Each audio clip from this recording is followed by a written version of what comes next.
I'm Jeff. And I'm Brandon. We're from JW Speaker. We're here today to talk to you about your brand new Trail 6 off-road lights and how to install them on your UTV, such as this great Polaris Racer 1000 XP from our friends at Don and Roy's in Brookfield, Wisconsin.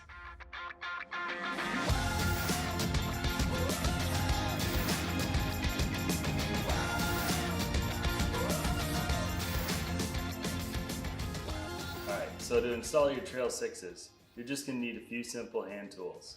You'll need a 5mm hex key, a T20 Torx, a 13mm wrench, and if you're installing some Trail 6 Pros, you're going to need your smartphone.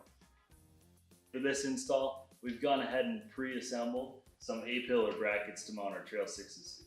We've also put in our Trail 6 wiring harness to the vehicle on a dedicated 10 amp circuit. So your Trail 6 comes with 3 different lens options. You've got spot, flood, and wide flood. The spot is a great option for those wide open trails where you just bomb it down as fast as possible.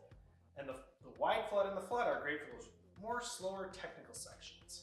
So for this install, we're going to go ahead and use the flood lens because it gives us a happy medium.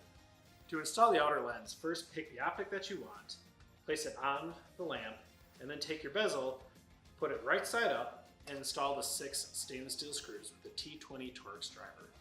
Then we'll take the Trail 6 with the stainless steel bolt, put it through the back bracket, and tighten it on with the stainless steel nut. From here, you can aim it in the direction you want and adjust the pivot using a 5mm Allen wrench.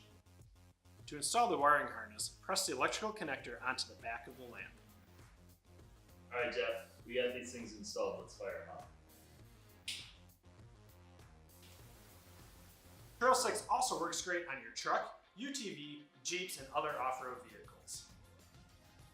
Well, that's it for our Trail 6 installation. If you've got Trail 6 Pros, check out the link below for how to unlock the full functionality using the J-Link app.